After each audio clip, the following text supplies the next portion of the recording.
하나님의 말씀 보겠습니다. 히브리서 4장입니다. 신약성경 356쪽입니다. 저와 성도님들이 교독을 하겠습니다. 16절은 같이 읽겠습니다. 하나님의 말씀은 살아있고 활력이 있어 좌우에 날선 어떤 것보다 예리하여 혼과 영과 및 관절과 몰수를 찔러 죽이기까지 하며 또 마음의 생각과 뜻을 판단하나니 지으신 것이 하나도 그 앞에 나타나지 않음이 없으시고 우리의 결산하실 이의 눈앞에 만물이 벌거벗은 것 같이 드러나느니라. 그러므로 우리에게 큰 대제사장이 계시니 승천하신 이 곧 하나님의 아들 예수시라. 우리가 믿는 도리를 굳게 잡을지어다. 우리의 대제사장은 우리의 연약함을 동정하지 못하고 모든 일에 우리와 같이 시험을 받으시는데 죄는 없으시니라. 그러므로 우리는 긍휼하심을 받고 때를 따라 돕는 은혜를 얻기 위하여 은혜의 보좌 앞에 담대히 나갈 것이니라. 아멘. 저는 오늘 성도님들과 함께 하나님의 은혜에 관해서 말씀을 나누고 싶습니다. 우리가 은혜라는 말을 사용할 때 부모님의 은혜, 선생님의 은혜 이렇게 사용하죠. 그 말 자체가 참 숭고하고 매우 심지어 거룩하다 생각이 듭니다. 그래서 선생님이나 부모님께만 그 은혜라는 말을 사용하고 있죠. 이 기독교가 이게 동양이나 우리나라에 들어왔을 때 성경에서 말하는 하나님의 은혜, 그레이스라는 말을 번역을 해야 되는데 마땅한 말이 없어요.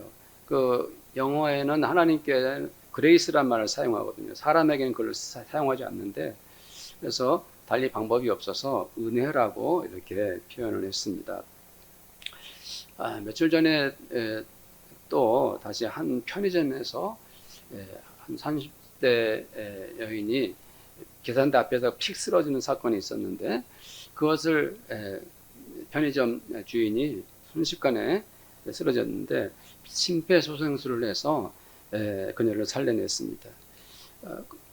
그 여성은 며칠 후에 다시 와서 정말 감사하다고 인사를 했는데 생명의 은혜를 경험한 것이죠. 사랑하는 성도님들, 우리가 부모님의 은혜, 선생님의 은혜, 생명의 은혜, 이 모든 것은 참 감사하고 놀라운 일입니다. 그래서 그 은혜를 생각할 때마다 우리의 마음이 평화로워지고 우리의 생각은 온유해지는 것입니다. 오늘 읽은 말씀도 하나님께서 우리들에게 하나님의 은혜를 말씀해 주고 있어요. 도대체 하나님의 은혜가 무엇인지 그것을 우리들에게 알려주고 있습니다. 그러나 이 히브리서 기자는 2000년 전 독자들에게는 섬뜩한 이야기를 먼저 하고 있습니다. 그 말을 듣는 그 시대 사람들은 자기도 모르게 소름이 돋을 만한 말을 하고 있습니다. 왜 그렇게 충격을 받은 듯 놀라지 않을 수 없었던 것일까요? 그것은 바로 히브리서 기자가 좌우에 날선 검, 칼, 양날의 칼 이야기를 하고 있기 때문입니다. 이 양날의 칼이란 그리스 로마 지역에서 전쟁용 단검이었습니다. 칼은 대부분 한쪽만 예리하게 이렇게 만드는데 이 양날의 칼은 아래나 위나 다 아주 날카롭게 제작이 되었습니다. 그것을 헬라어로 마카이라 하는데 짧고 날카로운 단검이었습니다. 두 개의 날을 가졌던 것이죠. 그래서 한 번 찌르면 양쪽으로 베어지기 때문에 사람들은 그 양날의 칼을 끔찍하게 여겼던 것입니다. 히브리서 기자는 하필 하나님의 말씀을 설명하면서 그 양날의 칼에 빗대었습니다. 그 편지를 읽은 2000년 전의 성도들은 소스라치게 놀랐을 것입니다. 그러나 한편으로는 하나님의 말씀이 얼마나 날카롭고 예리한지를 확실하게 그들은 느꼈을 것입니다. 그리고 하나님의 말씀이 이어서 살아있다, 활력이 있다 이렇게 말하고 있습니다. 그러나 이 표현도 차라리 무섭다는 생각이 듭니다. 왜냐하면 그것은 단검을 든 사람이 살아서 그 칼을 직접 다루고 있기 때문입니다. 눈을 부릅뜬 관객이 살아 움직이는 그 손으로 칼을 쓰고 있다고 생각해 보십시오. 두렵지 않습니까? 그 칼은 심지어 힘이 가득 들어 있습니다. 아주 무섭게 몸을 깊이 파고드는 그것을 활력이 있다 이렇게 표현한 것입니다.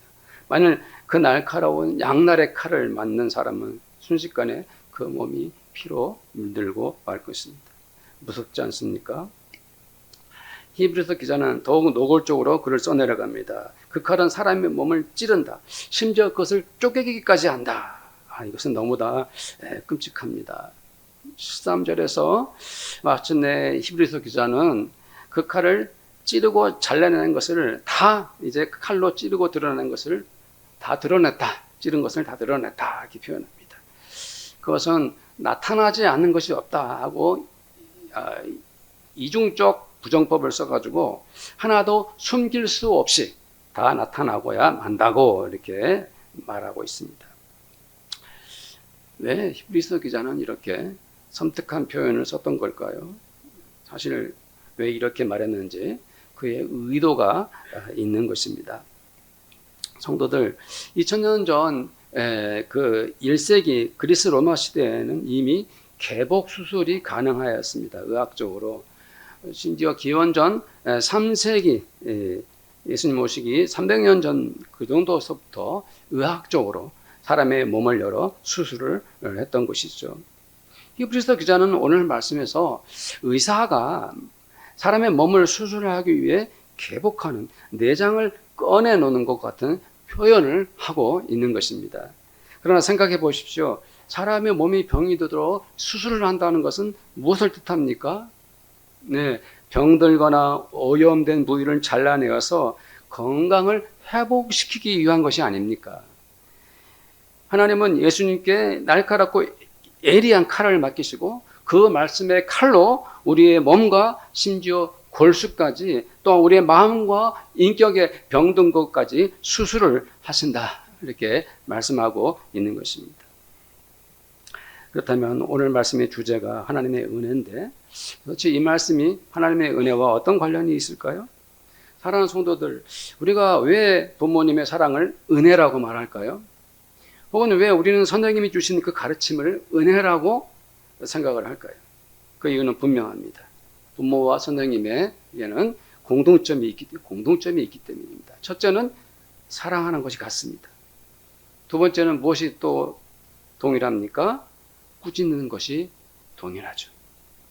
만일 부모가 사랑만 하고 책망하지 않는다면 참된 부모가 아니죠. 어떤 선생님이 친절하게 아이들에게 가르치기만 하고 꾸짖는 교육이 없다면 올바른 스승은 못 됩니다. 하나님도 마찬가지죠. 하나님께서 우리를 사랑만 하시고 죄를 지어도 벌을 내리지 않으신다면 하나님은 사랑의 하나님이 더 이상 아니신 것이죠. 하나님께서는 우리의 죄를 보시고 우리를 책망하시거나 심지어 벌을 내리시기도 합니다. 그렇습니다. 바로 하나님은 날카롭고 예리한 말씀으로써 우리를 책망하시는 것입니다. 그렇기 때문에 우리는 하나님께 잘못하여 혼이 나거나 꾸지람을 들이면서 하나님의 은혜를 깨닫게 되는 것입니다. 우리는 이 말씀을 통해서 기독교인들의 정체성을 확인하게 됩니다. 우리들 그리스도인들은 누구입니까? 그것은 하나님의 말씀을 통해서 우리가 하나님의 아들, 딸이라는 것을 알게 되는 것이죠. 예. 하나님의 말씀을 통해서 우리가 누구라는 것을 알게 된다고요? 하나님의 아들, 딸들이라는 것을 알게 돼요.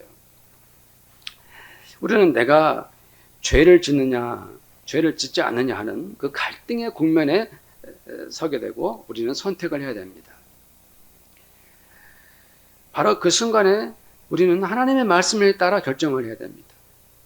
왜 그렇게 해야 됩니까? 왜냐하면 우리가 하나님의 사람들이기 때문입니다. 그리스도인들은 하나님의 말씀을 기준 삼아 거짓과 진실 사이에서 확실한 선택을 해야 합니다.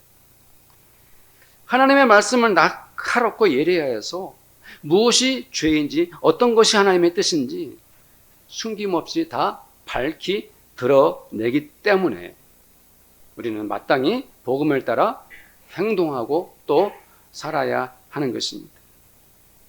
성도들 어떻습니까? 우리는 하나님께 은혜를 받아야 하는데요. 그 첫 번째 걸음이 무엇입니까? 그것은 바로 하나님의 말씀으로 나의 죄를 확인하는 것입니다. 우리들은 2026년도에 은혜 받는 교회가 되자는 다짐 앞에서 우리는 하나님의 말씀을 따라 우리의 죄를 깨닫고 회개하는 그 은혜를 경험해야 하는 것입니다. 그러나 만일 성도들이 혹은 이 세상에 존재하는 많은 그리스도인들이 하나님의 말씀을 기준 삼아 우리의 죄를 깨닫는 것을 거부한다면 그것은 하나님의 이름을 모독하는 것입니다. 우리가 하나님의 말씀을 따라 우리의 죄를 고백하고 회개하기를 거절한다면 우리는 하나님의 거룩한 교회를 오염시키는 짓을 하는 것입니다. 하나님의 말씀에 비추면 그것이 죄가 분명한데도 그 죄를 인정하지 않는다면 그것은 마침내 우리들이 스스로 이 사회를 병들게 만드는 것입니다. 간혹 기독교 신앙을 가진 사람들이 사회적 무리를 일으켜서 공분을 사는 것도 그들이 하나님의 말씀을 따라 살지 않고 악하고 거짓된 것들과 타협하고 그렇게 살다가 그리 된 것입니다. 그렇게 할 때 우리는 하나님의 내리신 형벌을 피할 수 없는 것입니다. 그래서 하나님의 말씀은 양날의 칼처럼 예리한 것입니다. 그리고 그 죄는 다 드러나게 되어 있는 것입니다. 사랑하는 성도들, 우리들은 하나님의 아들, 딸들로서 우리들이 하나님의 말씀의 칼에 내 마음과 인격이 찔림을 받아서 잘못을 뉘우칠 수 있다는 것, 회개할 기회를 얻는다는 것, 이것이 바로 하나님의 은혜라는 것을 믿으시기를 바랍니다. 14절 말씀을 함께 읽겠습니다. 14절 시작. 그러므로 우리에게 큰 대제사장이 계시니 승천하신 곧 하나님의 아들 예수시라. 우리가 믿는 도리를 굳게 잡을지어다. 14절은 그러므로 이렇게 시작하고 있습니다. 이 그러므로라는 말이 매우 중요합니다. 왜냐하면 12절, 13절 말씀은 하나님께서 우리 속 안에 있는 죄들, 그 모든 병들고 썩은 것들을 다 드러내어 밝혀낸다고 말씀하고 있지 않습니까? 사람이라는 그런 존재입니다. 누구나 자기 속에 감추어 놓은 부끄러운 것들을 다 숨기고 싶어 하죠. 더군다나 나를 아끼고 사랑하는 사람이 있다면 더더욱 나의 수치를 그 사람 몰래 묻어두려고 하지 않겠습니까? 그러나 만일 어떤 사람이 모든 사람들이 보는 앞에서 나의 창피한 것들이 다 드러나고 말았다면 정말인지 살고 싶은 마음이 없을 것입니다. 히브리서 기자는 우리들 인생이 하나님의 말씀으로 다 까발라지고 말지만 여기에서 절망하지 말라고 말씀합니다. 우리가 부끄럽고 수치로운 인격을 들키고 말았지만 그래도 포기해서는 안 된다고 말씀합니다. 우리는 아무것도 할 수 없기 때문에 오히려 우리들에게 위대한 대제사장 예수가 계시다고 말하고 있는 것입니다. 대제사장이란 매우 구약적인 용어입니다. 구약의 제사장들은 죄를 지은 사람들을 위해 제사를 집행하던 성직자입니다. 죄를 범한 사람은 스스로 자기 죄를 씻을 수가 없어요. 그래서 중간에 제사장이 나서서 죄 용서받는 제사를 드렸습니다. 그렇게 해서 그 사람이 하나님께 용서받게 하는 역할을, 중간 역할을, 중보 역할을 하는 사람이 바로 제사장인 것입니다. 히브리서 기자는 바로 예수님이 그 대제사장이라고 말합니다. 그러나 예수님은 그냥 제사장이 아니라 큰 대제사장, 즉 위대한 대제사장이라고 불렀습니다. 영어는 더욱 적극적으로 번역했는데요, Great High라고 했어요. 위대하고 가장 높으신 분이라고 말하고 있어요. 그분 예수님은 하나님의 아들이시며 승천하신 분이라고 말했습니다. 예수님은 많은 사람들이 보는 눈앞에서 십자가에 죽으신 후 부활하신 몸으로 나타나셨습니다. 그리고 숱한 사람들이 보는 자리에서 하나님 아버지께로 올라가셨습니다. 예수님의 11사도들은 물론이거니와 예수님을 따랐던 그 수많은 제자들과 성도들도 예수님께서 승천하시는 것을 지켜봤습니다. 히브리서 기자는 당시 초대교회 성도들에게 이 예수를 믿는 도리를 굳게 지키라라고 그 예수님에 대해서 편지를 보냈던 것입니다. 여기에서 도리라는 말이 번역이 좀 속 시원하지가 않습니다. 왜냐하면 이 도리란 말은 원래 헬라어로 보면은 신앙 고백을 뜻하기 때문입니다. 한국어 번역은 그 신앙 고백을 믿는 도리라고 이렇게 해서 일부러 의역을 좀 한 것 같습니다. 히브리서 기자는 헬라어로 공개적인 신앙 고백, 모든 사람들 앞에서의 신앙 선언을 말하고 있습니다. 승천하신 하나님의 아들 우리는 믿습니다. 이렇게 선포하는 것이 초대교회 성도들에게는 매우 절박한 것이었습니다. 로마 정부는 정치적 박해를 했죠. 숱한 이방 종교들은 기독교를 타겟 삼아서 비난을 퍼부었어요. 초기 교회 성도들에게는 드러내어 예수님을 믿는다고 그 믿음 고백을 하는 것 자체가 매우 불리한 조건들이었던 것입니다. 그러나 그들은 모든 손해를 감수하고서라도 신앙을 지키겠다는 선언을 했습니다. 이것이 바로 뭡니까? 믿는 도리, 공개적인 신앙 고백인 거예요.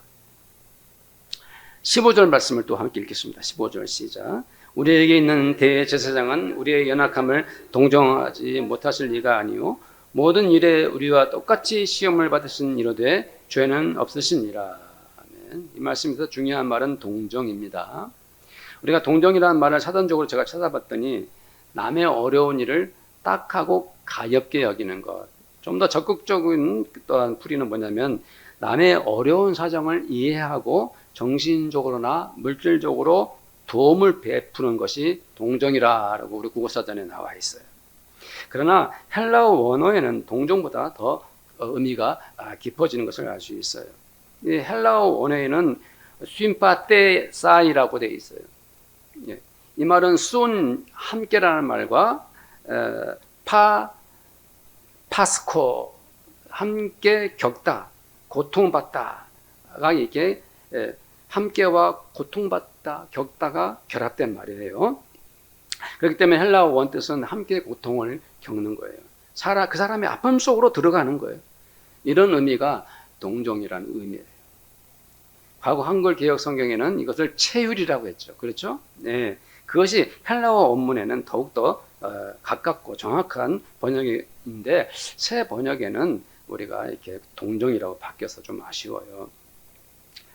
히브리서 기자는 예수님이 어떤 분이신가? 그것을 너무도 적절히 표현했어요. 예수님은 우리들 가운데 사시면서 그 몸으로 우리의 고통과 슬픔과 기쁨이나 배고픔, 외로움, 배신, 큰 모든 것들을 몸소 겪으셨어요. 그렇기 때문에 주님은 우리의 연약한 것들을 너무 잘 아셨던 것이죠. 예수님은 당신의 몸으로 인간이 겪어야 할 모든 고초를 함께 당하셨습니다. 왜 우리 주님은 우리에게 은혜로운 분이신가? 우리가 죄를 짓고 그 모든 부끄러운 것들이 다 드러나서 절망할 때 우리의 모든 수치로운 것들을 주님은 지적하고 꾸짖는 그렇게 책망하는 그런 분이 아니라 오히려 그 모든 아픔과 슬픔을 함께 나누시는 분이기 때문에 우리 주님은 은혜로운 분이신 것입니다. 심지어 주님은 시험을 받기도 했습니다. 유혹을 받았다는 말이죠. 사탄이 온갖 죄로 유혹하는 것을 다 듣고 온전히 겪어야 했습니다. 주님은 우리들처럼 사람의 몸을 가지고 계셨기 때문에 배고픔에 시달리고 목숨을 버리는 위험을 당하셨습니다.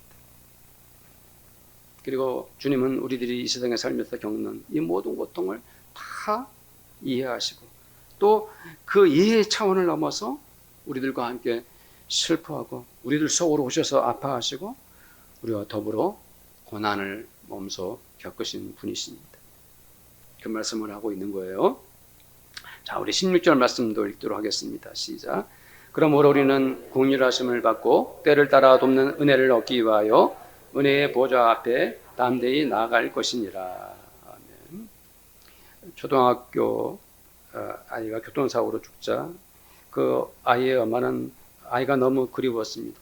너무 보고 싶고 그 아이를 만나고 싶어서 괴로워하다가 내가 죽어서 너를 만날 수 있다면 차라리 세상을 떠나겠다라고 하염없이 울었습니다. 그 아이가 말을 안 듣는다고 혼을 냈던 것, 꾸지람했던 것, 그 모든 것들이 너무 후회가 되었습니다.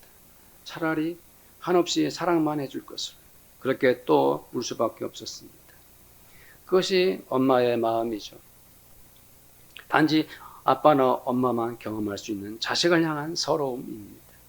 부모에게는 끝없는 그런 자비가 있는 것입니다. 아니, 그건 자비가 아니라 안타까운 사랑인 것이죠. 히브리서 기자는 자신은 어린 자식이 되어 있고 우리 주 예수님은 아버지나 어머니가 되어 계십니다. 나를 긍휼히 안아주시는 예수님, 그 예수님을 말하고 있습니다. 어쩌면 집을 나간 방탕한 아들이 아버지께 돌아온 날 부끄러움과 염치가 없어서 어쩔 줄 모르는 그 아들을 저 멀리 동구 밖에 미리 서 계시다가 아들을 껴안고 반기는 그 아버지의 애타는 사랑을 말로 표현할 수가 없어서 긍휼이라는 말을 썼을 뿐입니다. 사랑하는 성도들 알고 있습니까? 주 예수께서 하시는 말씀이 귀에 들립니까? 너는 내 아들이다. 너는 내 딸이다. 하나님의 긍휼을 거부하지 마십시오. 하나님의 사랑을 막지 마십시오. 남들이 보는 앞에서 가늠하다가 잡혀온 한 여자를 긍휼히 여기시고 돌로 공개 처형을 하는 현장에서 그녀를 살려낸 주님의 마음을 기억하십시오. 돈과 명예밖에 아는 것이 없었던 세리 삭개오를 불쌍히 여기셔서 새 사람으로 다시 태어나게 하신 주님이 왜 그를 그리하셨는지 그 마음을 잘 알지 않습니까? 평생토록 눈을 뜨지 못해서 슬픔에 빠져 살던 한 사람을 왜 눈뜨게 하셨습니까? 그 주님의 마음을 우리 성도님들은 받으셔야 합니다. 주님의 긍휼은 예외가 없습니다. 그것은 차별도 없습니다. 주님은 바로 성도들 자신에게 한 사람 한 사람에게 긍휼을 베풀어 주십니다. 그것은 어떤 조건이 필요한 것도 아닙니다. 내가 완전해야 누릴 수 있는 것도 아닙니다. 내가 순종을 잘해야 받아낼 수 있는 것도 아닙니다. 긍휼은 그저 어머니가 자식에게 주시는 사랑, 그것일 뿐입니다. 바로 우리 주님께서 우리 성도들에게 그 긍휼을 주십니다. 그것이 바로 하나님의 은혜가 아니고 무엇이겠습니까? 히브리서 기자는 우리들에게 하나님께서 덤으로 주시는 사랑을 이렇게 말합니다. 때를 따라 우리를 도우시는 우리 주님이라고 하였습니다. 저는 간혹 이런 생각을 하곤 합니다. 왜 나는 신앙생활을 할까? 왜 나는 하나님을 믿고 있는 걸까? 나는 무엇 때문에 예수님을 사랑한다고 하는 걸까? 네, 성도님도 이런 생각을 가끔 하곤 하죠. 예수님은 어쩌면 저에게는 오래된 서로가 마음을 터놓을 수 있는 그런 친구가 아닌가 싶습니다. 내 고민을 털어놓을 수 있고 내가 기쁠 때 함께하고 슬퍼하며 울 때에도 불러서 시간을 보낼 수 있는 그런 친구 말입니다. 내 몸이 약해져 피곤할 때도 일에 지쳐서 고단할 때도 내 곁에서 나를 아끼는 것도 없이 사랑해주는 그런 친구 말입니다. 히브리서 기자는 주님을 때를 따라 돕는 분이라고 말했습니다. 이 때를 따라 이 표현은 주님과 우리들 사이에서 일어나는 아주 사적인 타이밍을 말하고 있는 거예요. 때를 따라, 이것은 추상적인 말이 아닙니다. 막연한 때라고 말한 것도 아닙니다. 그것은 적절한 순간, 내가 원하는 그때, 내가 필요하다고 여기는 바로 그 자리에서 주님이 우리를 돕는다, 이런 의미인 것입니다. 우리가 인간관계를 하다 보면은 말 한마디라도 그리워질 때가 있죠. 선물 하나라도 받고 싶을 때가 있어요. 바로 그때, 그 순간 내가 간절히 원할 때 누가 말 한마디 해주고 나에게 선물을 해주면 참 좋죠. 그러나 그 타이밍이 안 맞으면 내가 그토록 원했던 그 순간이 아니라 좀 지나가지고 정작 필요할 때는 말 한마디 않다가 나중에서 한마디 한다든지 그렇게 선물을 받았는데 시간 지나고 나서 선물을 주면 오히려 그것이 차라리 그 말 하지나 말지 선물을 잊어서 뭐하러 줘 하고 원망을 하게 되죠. 그러나 우리 주님은 그런 분이 아니십니다. 우리 주님은 우리가 원하는 바로 그때 우리를 도우시는 분이십니다. 우리가 슬퍼하며 울 때 내 곁에 찾아와 함께 우시는 분이십니다. 내가 매우 다급하고 간절한 일이 생겼을 때도 주님은 날 찾아와 힘을 주시고 소망을 주시는 분이십니다. 내가 어떤 일을 앞두고 무슨 계획을 하더라도 주님 너무 중요합니다. 도와주세요 라고 예수님을 찾으면 주님 금방 달려와서 나에게 지혜를 주시고 내가 결정할 방법을 알려주시는 분이 우리 주님이십니다. 우리 주님이 때를 따라 우리를 도우시는데 이것이 하나님의 은혜가 아니고 무엇이겠습니까? 정말 놀랍고 가슴 벅찬 은혜이죠. 때를 따라 돕는 하나님의 은혜와 우리 주 예수님의 사랑을 경험하는 성도님들이 되시기를 축복합니다. 히브리서 기자는 우리에게 가장 결정적인 제안을 합니다. 그 말씀이 무엇입니까? 은혜의 보좌 앞에 담대히 나갈 것이니라 이 말씀을 하고 있죠. 여기 보좌란 말이 참 생소합니다. 보좌, 왕이나 앉는 자리를 의미하고 있어요. 혹은 판사가 재판석에 앉아있는 그 자리를 보좌라고 말합니다. 심지어 이방 종교의 신들이 앉는 자리를 말할 때 이 용어를 사용하였습니다. 그러므로 이 보좌에는 왕이나 재판관 혹은 신이 아니고는 누구라도 앉을 수 있기는커녕 접근조차 불가능했습니다. 두려운 자리죠. 무서운 자리입니다. 그러나 히브리서 기자는 이 보좌를 무슨 보좌라고 말했습니까? 은혜의 보좌라고. 권위와 통치와 군림하는 보좌가 아니라 사람들에게 사랑을 내리시는 보좌인 것입니다. 하나님은 실제로 우주적 통치와 권세를 홀로 가지시고 거룩하고 영광스러운 자리, 그 높은 보좌에 계신 분이시지만 우리는 그 하나님의 은혜의 보좌의 자리까지 힘차게 뛰어갈 수 있는 사람들인 것입니다. 왜냐하면 그곳에는 사랑과 은혜가 풍성하신 우리 주님께서 우리를 둘 팔 벌려서 맞아주시기 때문입니다. 우리에게 은혜를 주시고 우리를 끝없이 사랑하시는 우리 주께서 그 보좌에 앉아 당신께 달려가는 그 모든 성도들을 일일이 품어주십니다. 어서 오너라 사랑하는 딸아, 빨리 오거라 내 기뻐하는 아들아. 사랑하는 성도님들, 히브리서 기자가 2000년 전 당시의 성도들에게 보낸 편지가 그 오랜 세월을 보내고 지금 우리들에게도 찾아왔습니다. 그러나 그 말씀은 날카롭고 예리해서 우리가 숨겨놓은 온갖 죄들을 들춰냅니다. 차마 눈뜨고 못 볼 수치스러운 것들이 감출 수도 없이 다 드러나는 것, 말씀의 검이 그만큼 무섭기 때문입니다. 하나님의 말씀의 검은 우리의 몸과 우리의 영혼과 심지어 골수까지도 찌르고 잘라내어서 우리들이 너무도 분명하게 아주 확실하게도 죄인인 것을 증명해냅니다. 그렇게 드러난 죄의 덩어리들은 결국 우리들을 절망케 하죠. 인간이 스스로 나는 죄로 가득한 인격을 치유할 수 없다는 소망 없는 현실을 만나게 됩니다.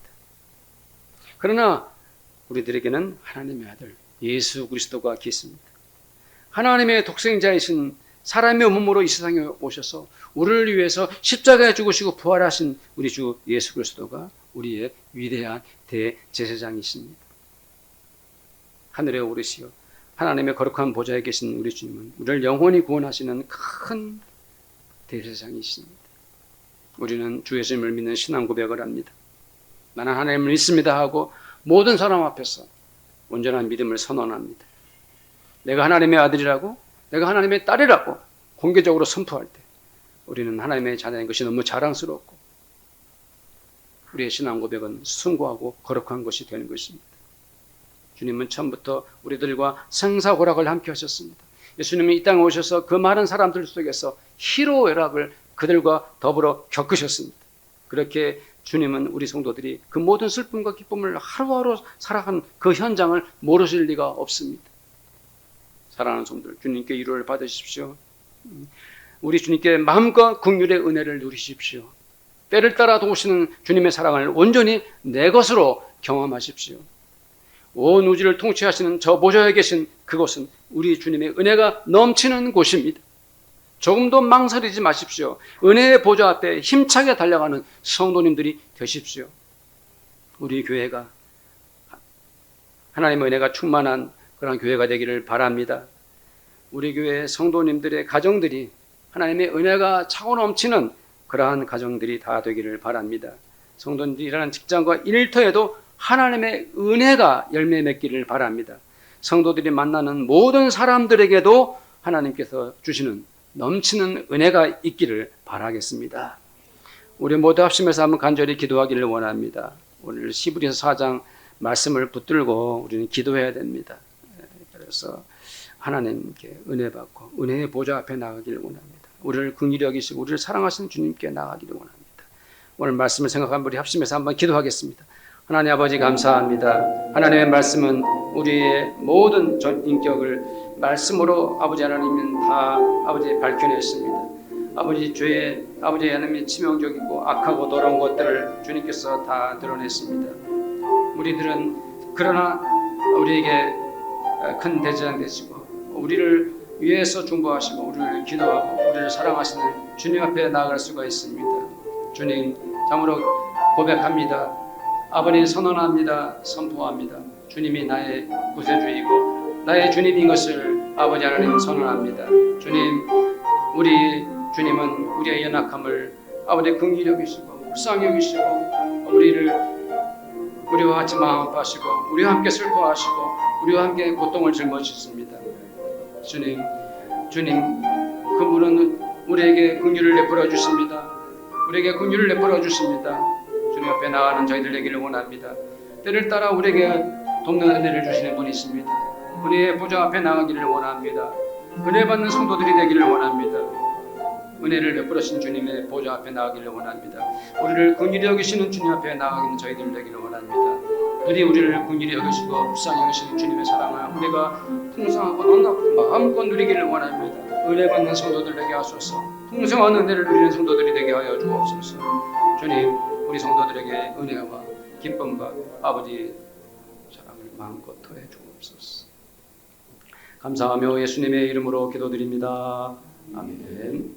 지금은 우리 주님 예수 그리스도의 은혜와 하나님 아버지의 사랑하심과 성령님의 교제하심이 오늘 이 자리에서 함께 예배드린 하나님의 아들, 딸들 머리 위에 또 그들의 가정마다 믿음으로 열심히 일하는 일터와 그리고 우리 교회 위에 지금부터 영원토록 함께 있을지어다.